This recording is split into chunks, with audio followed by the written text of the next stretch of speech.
ಹುಡುಗರೆ, case by case ನಾವು ಒಂದೊಂದಾಗಿ image formation ಎಲ್ಲೆಲ್ಲಿ ಏನೇನಾಗುತ್ತೆ ಅಂತ ಹೇಳಿ ನೋಡ್ಕೊಂಡು ಹೋಗ್ತೀವಿ. ಮೊದಲನೇದಾಗಿ concave mirror object if I keep it at centre of curvature C ಹತ್ರ ಇಟ್ರೆ ಅಂತ ಹೇಳಿದ್ರೆ ಇಲ್ಲಿಟ್ರೆ ಆಯ್ತಾ, ಲೇಬಲ್ ಕೊನೆಯಲ್ಲಿ ಮಾಡ್ತೀನಿ. ಸೊ ಈ ಥರ ಆಬ್ಜೆಕ್ಟ್ ಇತ್ತು ಅಂತ ಹೇಳಿದ್ರೆ ಇಮೇಜ್ ಎಲ್ಲಿ ಬರುತ್ತೆ ಅಂತ ಹೇಳಿ ನೋಡ್ತಾ ಇದ್ದೀವಿ, ಸರಿನಾ? ಸೊ ಆಬ್ಜೆಕ್ಟ್ ನಾವು ಜನರಲಿ ಈ ಥರ ಒಂದು ಆರೋ ಡ್ರಾ ಮಾಡಿ ರೆಪ್ರೆಸೆಂಟ್ ಮಾಡ್ತೀವಿ. ಸೊ ಮೊದಲನೇದಾಗಿ ಇದೊಂದು ಲೈಟ್ ಸೋರ್ಸ್ ಇರುವಂತ ಆಬ್ಜೆಕ್ಟ್ ಅಂತ ತಿಳ್ಕೊಳ್ಳೋಣ. ಇದರಿಂದ ಲೈಟು ಪ್ರತಿಯೊಂದು ಭಾಗದಿಂದ ಲೈಟು ಎಲ್ಲಾ ಕಡೆನೂ ಹೋಗುತ್ತೆ, ಸರಿನಾ?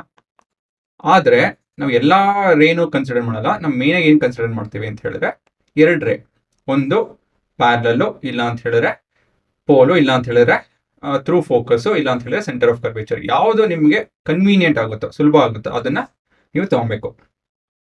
ನನಗೆ ಪ್ಯಾರಲಲ್ ರೇ ಡ್ರಾ ಮಾಡೋದು, ಥ್ರೂ ಫೋಕಸ್ ಮಾಡೋದು ಸುಲಭ, ಸರಿನಾ? ಮತ್ತೊಂದ್ರೆ ಪೋಲದ ತಗೊಳ್ಳಿ, ಇಲ್ಲ ಅಂತ ಹೇಳಿದ್ರೆ ಸೆಂಟರ್ ಆಫ್ ಕರ್ವ್ ಅಂದ್ರೆ ಫೋಕಸ್ ಥ್ರೂ ತಗೊಳ್ಳಿ. ಈ ತರ ಮಾಡ್ತು ಅಂತ ಹೇಳಿದ್ರೆ ನಿಮಗೆ ಉತ್ತರ ಬರುತ್ತೆ. ಸ್ವಲ್ಪ ತಪ್ಪು ಮಾಡ್ತಾ ಇದ್ದು.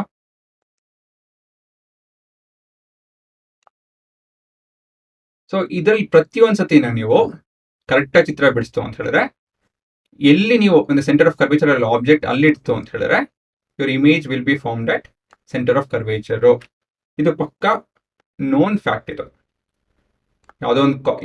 ಯಾವುದೇ ಕಾನ್ಕೇವ್ ಮಿರರ್ ತಗೊಳ್ಳಿ, ಆಬ್ಜೆಕ್ಟ್ ನ ನೀವು ಸೆಂಟರ್ ಆಫ್ ಕರ್ವೇಚರ್ ಹತ್ರ ಇಡ್ತು ಅಂತ ಹೇಳಿದ್ರೆ ಇಮೇಜು ಸೆಂಟರ್ ಆಫ್ ಕರ್ವೇಚರ್ ಅಲ್ಲೇ ಕ್ರಿಯೇಟ್ ಆಗುತ್ತೆ.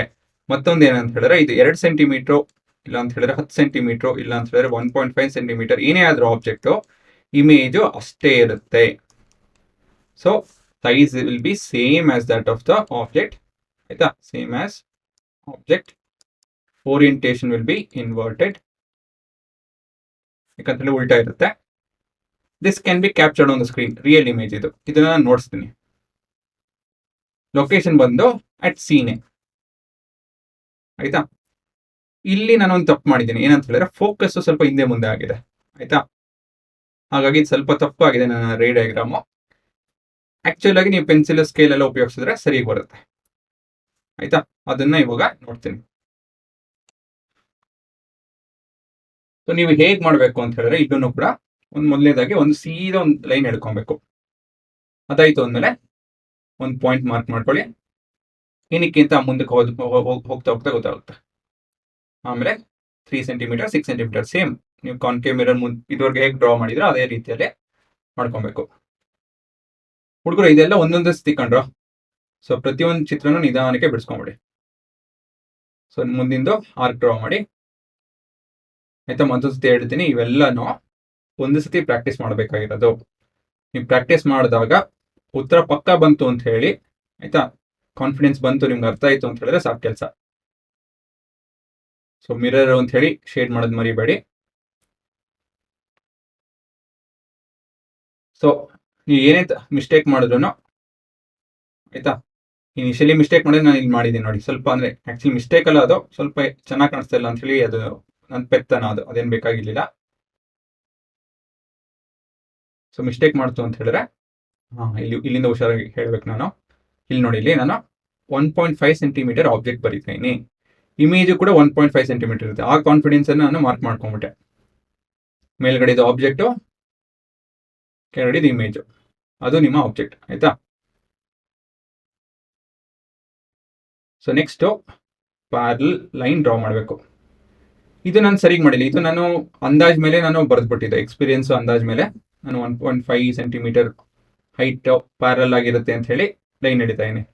ಹೇಳಬೇಕು ಅಂತ ಹೇಳಿದ್ರೆ ಪ್ಯಾರಲ್ ಲೈನ್ ಇನ್ನ ಸರಿಯಾಗಿ ಬಿಡಿಸ್ಬೇಕು ನಾನು. ಅದನ್ನು ಹೇಗೆ ಅಂತ ಹೇಳಿ ಮುಂದಕ್ಕೆ ಹೇಳ್ಕೊಡ್ತೀನಿ.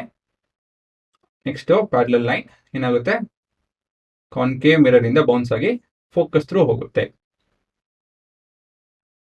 ಅಲ್ವಾ? ಸೊ ಆರೋ ಡ್ರಾ ಮಾಡೋದು ಮರಿಬೇಡಿ.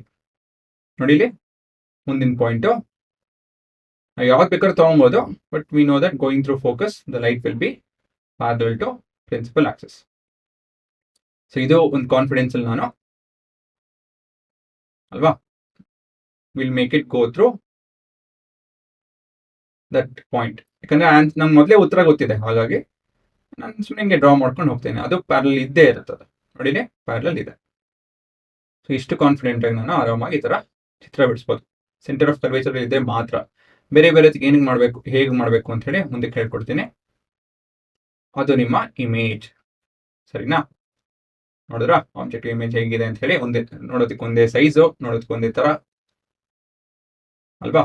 ಸೊ ಇದು ನಿಮ್ಮ ಉತ್ತರ ಆಯ್ತಾ? ಸೊ ಮೊದಲೇ ನಾನು ಅದ್ರಲ್ಲಿ ಏನ್ ಚೇಂಜ್ ಮಾಡಕ್ಕೆ ಇಷ್ಟಪಡ್ತೀನಿ ಅಂತ ಹೇಳಿದ್ರೆ, 1.5 ಸೆಂಟಿಮೀಟರ್ ಆಬ್ಜೆಕ್ಟ್ ಬರುತ್ತೆ. ಇದು 1.5 ಸೆಂಟಿಮೀಟರ್ ನಮ್ಗೆ ಉತ್ತರ ಗೊತ್ತಿತ್ತು, ತೊಂದರೆ ಇಲ್ಲ.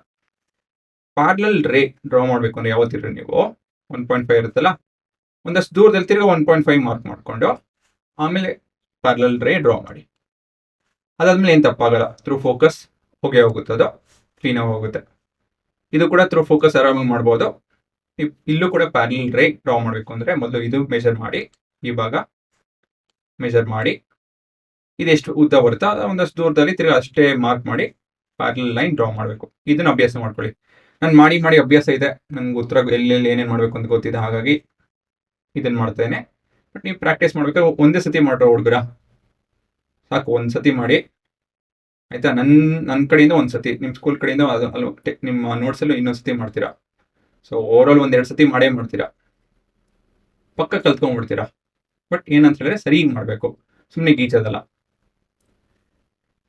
ಓಕೆ, ಇನ್ನೊಂದ್ಸತಿ ಹೇಳ್ತೀನಿ. ನನ್ನ ಲೈಟ್ ಸೋರ್ಸು ಇಲ್ಲಿಂದ ಬರುತ್ತೆ ಅಂತ ಹೇಳಿ ಹಲವಾರು ಬರುತ್ತೆ ಇಲ್ಲಿಂದ, ಆದರೆ ನಾನು ಎರಡು ಚೂಸ್ ಮಾಡಿಕೊಂಡು ಅವೆರಡು ಲೈನು ಎಲ್ಲಿ ರಿಫ್ಲೆಕ್ಟೆಡ್ ಲೈಟ್ ಎಲ್ಲಿ ಮೀಟ್ ಆಗುತ್ತೋ ಅದು ನಮ್ಮ ಇಮೇಜ್ ಲೊಕೇಶನ್ ಅಂತ ಹೇಳಿ ಡಿಸೈಡ್ ಮಾಡಿಕೊಂಡು ಈ ಚಿತ್ರ ಬಿಡಿಸ್ತೀನಿ, ಸರಿನಾ? ಅಕಸ್ಮಾತ್ ನಾನು ಇದೇ ಚಿತ್ರನ ಇಲ್ಲಿಂದ ಶುರು ಮಾಡಿದ್ರೆ ಏನಾಗೋದು ನೋಡ್ತೀನಿ.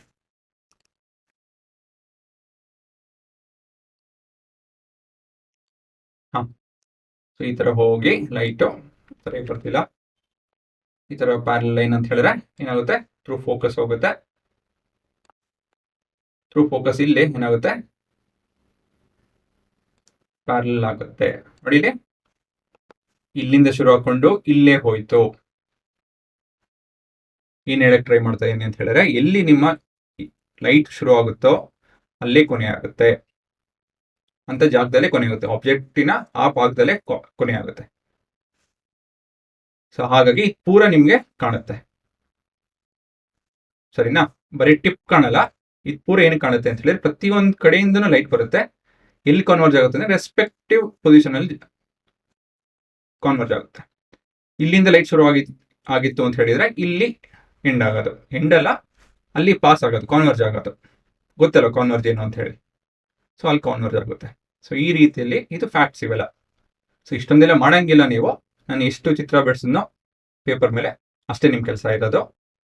ಬಟ್ ಇದೆಲ್ಲ ಫ್ಯಾಕ್ಟ್ಸ್ ಗೊತ್ತಿರಬೇಕು. ಅಕಸ್ಮಾತ್ ಇಲ್ಲಿಂದ ಚಿತ್ರ ಬಿಡಿಸ್ತು ಅಂದ್ರೆ, ಆಯ್ತಾ? ತುಂಬಾ ಜನ ಏನ್ ಅನ್ಕೊಂತಾರೆ ಅಂದ್ರೆ ಇಲ್ಲೇ ಹೋಗ್ಬಿಡುತ್ತೆ ಅಂತ ಹೇಳಿ, ಅಲ್ಲಲ್ಲ, ಇಲ್ಲಿ ಹೋಗುತ್ತೆ, ಸರಿನಾ? ಸೊ ಈ ತರ ಎಲ್ಲ ಪ್ರಾಕ್ಟಿಕಲ್ ಆಗಿ ಅರ್ಥ ಮಾಡ್ಕೊಬೇಕು ಏನಾಗ್ತದೆ ಅಂತ ಹೇಳಿ, ಸುಮ್ಮನೆ ಕಲ್ತ್ಕೊಳೋದಲ್ಲ. ಸೊ ಈ ಸಿನಾರಿಯೋನ ಹೇಗೆ ಉಪಯೋಗಿಸ್ಕೊಬಹುದು? We can use this scenario to learn the radius of curvature,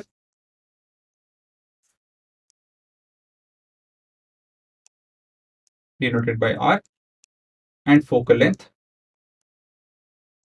denoted by f of a given mirror. ಎಲ್ಲ ಮಿರರ್ ಅಲ್ಲ, ಕಾನ್ಕೇವ್ ಮಾತ್ರ. ಈ ಸಿನಾರಿಯೋ ಏನಕ್ಕೆ ಉಪಯೋಗಿಸಬಹುದು ಅಂತ ಹೇಳಿದ್ರೆ, you can practically find out. ಯಾವುದೋ ಒಂದು ಮಿರರ್ ಕೊಡ್ತೀನಿ ನಾನು ನಿಮ್ಮ ಕೈಗೆ, ಇದು ಫೋಕಲ್ ಲೆಂತ್ ಕಂಡಿಡೀರಿ ಅಂತ ಹೇಳ್ತೀನಿ, ಇಲ್ಲಾಂದ್ರೆ ರೇಡಿಯಸ್ ಆಫ್ ಕರ್ವೇಚರ್ ಕಂಡಿಡೀರಿ ಅಂತ ಹೇಳ್ತೀನಿ.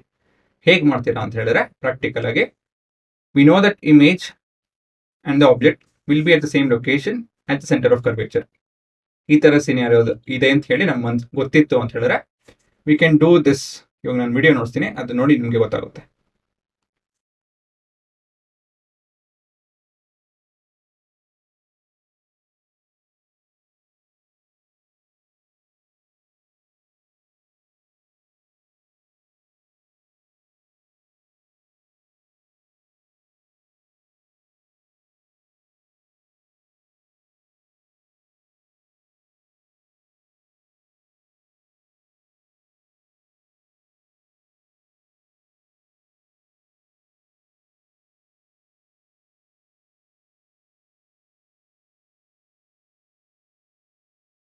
ಗೊತ್ತಾಯ್ತಾ? ಏನ್ ಮಾಡಿದೆ ನಾನು ಅಲ್ಲಿ ಅಂತ ಹೇಳಿ ಬಿಡಿಸಿ ಹೇಳ್ತೀನಿ ಇಲ್ಲಿ. ಆಬ್ಜೆಕ್ಟ್ನ ನಾನು ಒಂದು ಫಿಕ್ಸ್ ಮಾಡಿಬಿಟ್ಟಿದೆ. ಸ್ಕ್ರೀನು ಅದೇನೆ ಆಯ್ತಾ, ಆ ಸ್ಕ್ರೀನು ಅದು ಪಕ್ಕನೇ ಇತ್ತು. ನಾನೇನು ಮಾಡಿದೆ ಅಂತ ಹೇಳಿದ್ರೆ, ಈ ಮಿರರ್ನ ಕಾನ್ಕೇವ್ ಮಿರರ್ನ ಕನ್ನಡಿನ ಹಿಂದಿಂದ ಮುಂದೆ ಹಂಗೆ ತಳ್ಕೊಳಕ್ ಶುರು ಮಾಡಿದೆ. ಯಾವಾಗ ನಂಗೆ ಶಾರ್ಪ್ ಇಮೇಜ್ ಕಾಣಿಸ್ತೋ ಅಲ್ಲಿ ನಿಲ್ಲಿಸ್ದೆ ಅಲ್ವಾ. ಸೊ ಈ ರೀತಿಯಲ್ಲಿ ನಿಲ್ತು. ಇದು ನನ್ನ ಕಟಿಂಗ್ ಬೋರ್ಡ್ ಉಪಯೋಗಿಸ್ತೇನೆ. ಈ ಕಟಿಂಗ್ ಬೋರ್ಡಲ್ಲಿ ನಾನು 40 ಸೆಂಟಿಮೀಟರ್ ಹತ್ರ ಆಯ್ತಾ ನನ್ನ ಸ್ಕ್ರೀನ್ ಫಿಕ್ಸ್ ಮಾಡಿಬಿಟ್ಟಿದೆ. ಆಬ್ಜೆಕ್ಟು ಅಲ್ಲೇ ಇದೆ. ಏನಕ್ಕೆ ಅಂತ ಹೇಳಿದ್ರೆ, V know that in the object and the image is formed at center of curvature. The distance between them and the mirror is radius of curvature. ಇದು ನಮ್ಮ ಫ್ಯಾಕ್ಟ್ ಅಂತ ಗೊತ್ತಿದೆ ಅಲ್ವಾ. ನೀವು ಅಬ್ಸರ್ವ್ ಮಾಡಲಿಲ್ಲ ಅಂತ ಹೇಳಿದ್ರೆ ಇಮೇಜ್ ಸೈಜು ಮತ್ತೆ ಆಬ್ಜೆಕ್ಟ್ ಸೈಜು ಎರಡು ಒಂದೇ ಇರುತ್ತೆ ಆಯ್ತಾ. ನೀವು ಇಲ್ಲ ತಿರ್ಗಾ ವಾಪಸ್ ಹೋಗಿ ವಿಡಿಯೋ ನೋಡಿ, ಅವೆರಡು ಸೈಜು ಒಂದೇ ಇರುತ್ತೆ. ಇನ್ವರ್ಟೆಡ್ ಹೌದು, ರಿಯಲು ಹೌದು, ಯಾಕಂತ ಹೇಳಿದ್ರೆ it's captured on the screen ಅಲ್ವಾ. ಸೊ ಇಲ್ಲಿ get A inverted real image.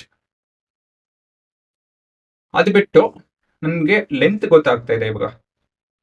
ನಾನು ಹೇಳಬೇಕು ಅಂದರೆ ನನಗೆ ಇದರದ್ದು ರೇಡಿಯಸ್ ಆಫ್ ಕರ್ವೇಚರು ಮತ್ತು ಇಂಥರದಕ್ಕೆ ಫೋಕಲ್ ಲೆಂತ್ ನನಗೆ ಗೊತ್ತೇ ಇರಲಿಲ್ಲ. ಈ ಥರದ್ದು ಹೊಸದಿದ್ದು, ಹೊಸ ಗ್ಲಾಸ್ ಇದು. ಸೊ ನಿಮ್ಮ ಎದುರುಗಡೆ ನಾನು ಹುಡುಕಿದ್ದೆ ಇದನ್ನು. ಸೊ ಇದು 6 ಸೆಂಟಿಮೀಟರ್ ಹತ್ರ ಎಂಡ್ ಆಯಿತು ಅಲ್ವಾ. ಇಲ್ಲಿ ಸರಿಯಾಗಿ ಕಾಣ್ತಾ ಇಲ್ಲ, ಬಟ್ ಇದು 6 ಸೆಂಟಿಮೀಟರ್ ಇದೆ. ಇದು 40. ಅಪ್ರಾಕ್ಸಿಮೇಟ್ ಆಗಿ ನಿಮ್ಮ ಉತ್ತರ 34 ಸೆಂಟಿಮೀಟರ್. ಇದು ನಿಮ್ಮ ರೇಡಿಯಸ್ ಆಫ್ ಕರ್ವೇಚರ್. ಅರ್ಥ ಆಯ್ತಾ? ಈ ತರ ಪ್ರಾಕ್ಟಿಕಲ್ ಇದಾಯ್ತು. ಇದು ನಾವು ಸ್ಕ್ರೀನ್ನ ಮತ್ತೆ ಆಬ್ಜೆಕ್ಟ್ನ ಫಿಕ್ಸ್ ಮಾಡಿಬಿಟ್ಟಿದ್ರೆ ಮಿರರ್ ಹಿಂದೆ ಮುಂದೆ ಮಾಡಿ we are able to judge ಆಯ್ತಾ the focal length and the radius of curvature. So ಈ ತರ ನಾಲೆಜ್ ಇತ್ತು ಅಂತ ಹೇಳಿದ್ರೆ ನಾವು ಈ ತರ ಮಾಡ್ಬೋದು. ಸೊ ನಿಮ್ಮ ಸ್ಕೂಲಲ್ಲೂ ಇರುತ್ತೆ ಆಯ್ತಾ. ಇಲ್ಲಾಂದ್ರೆ ನಿಮ್ಗೆ ಅಷ್ಟೊಂದು ಇಂಟ್ರೆಸ್ಟ್ ಇತ್ತು ಅಂತ ಹೇಳಿದ್ರೆ ನೀವು ಕೂಡ ಇದನ್ನ ಏನು ಅಷ್ಟೊಂದು ಕಾಸ್ಟ್ಲಿ ಎಲ್ಲ ಇಲ್ಲ, ಇವೆಲ್ಲ ನೀವೇ ಸ್ವಂತ ಆರ್ಡರ್ ಮಾಡಿ. ತುಂಬ ಲ್ಯಾಬ್ ಎಕ್ವಿಪ್ಮೆಂಟ್ ಇರೋಂಥ ಅಂಗಡಿಗಳು ತುಂಬ ಇರುತ್ತೆ. ಇದು ಎಂಥದ್ದು ಬುಕ್ ಮಾರ್ತಾರಲ್ಲ ಅಂಥ ಜಾಗದಲ್ಲಿ ಅಲ್ಲಿ ಹೋಗಿ ಕೊಂಡ್ಕೊಬೋದು. ಇಲ್ಲಾಂದರೆ ಆನ್ಲೈನಲ್ಲೂ ಕೂಡ ತರಿಸ್ಬೋದು. ಸೊ ನೀವು ಈ ಥರ ಒಂದು ಸಣ್ಣ ಎಕ್ಸ್ಪೆರಿಮೆಂಟ್ ಮಾಡಿ. ನಿಮ್ಗೆ ಇದೆಲ್ಲ ಬೇಡ ಅಂತ ಹೇಳಿ ಒಂದು ಯಾವುದೋ ಒಂದು ಬತ್ತಿ ತೊಗೊಂಡು ಆಯಿತಾ, ಅದರಲ್ಲೂ ಕೂಡ ಮಾಡ್ಬೋದು. ನಿಮಗೆ ಈ ಥರ ಲೈಟ್ ಸೋರ್ಸ್ ಬೇಕು ಅಂತೇನಿಲ್ಲ ಲೆಕ್ಕ. ಸೊ ಇಲ್ಲಿ ನಮ್ಮ ರೇಡಿಯಸ್ ಆಫ್ ಕರ್ವೇಚರ್ ಬಂದು 34 ಸೆಂಟಿಮೀಟರು. ಫೋಕಲ್ ಲೆಂತ್ ಇದರ ಅರ್ಧ ಇರುತ್ತೆ, ಹಾಗಾಗಿ 17 ಸೆಂಟಿಮೀಟರ್. ಈ ನಾಲೆಜ್ ನಮ್ಗೆ ಉಪಯೋಗ ಬರುತ್ತೆ, ಯಾಕಂದರೆ ಪ್ರತಿಯೊಂದು ಪ್ರಾಕ್ಟಿಕಲ್ಲು ನಾನು ಇನ್ನು ಮುಂದಕ್ಕೆ ಹೋಗ್ತಾ ಉಪಯೋಗಿಸ್ತೀನಿ. ಸರಿನಾ? ಸೊ ಇದನ್ನ ಪಾಸ್ ಮಾಡಿ ರೇ ಡಯಾಗ್ರಾಮ್ ನೀವು ಪ್ರಾಕ್ಟೀಸ್ ಮಾಡಿರಬೇಕು ಇಷ್ಟೊತ್ತಿಗೆ. ಇಲ್ಲ ಅಂತ ಹೇಳಿದ್ರೆ ತಿರ್ಗಾ ವಾಪಸ್ ಹೋಗಿ ನಾನು ಹೇಗೆ ಚಿತ್ರ ಬಿಡಿಸ್ತೀನಿ ನೀವು ನಿಧಾನಕ್ಕೆ ನೀವೇ ಸ್ವಂತ ಮಾಡಿ. ಏನು ಅಷ್ಟೊಂದೇನು ಕಷ್ಟ ಇಲ್ಲ ಇವೆಲ್ಲ ಅಲ್ವಾ. ಮಿಕ್ಕಿದಲ್ಲೇ ಇದೆಲ್ಲ ಬರ್ಕೊಬೇಕು ನೀವು.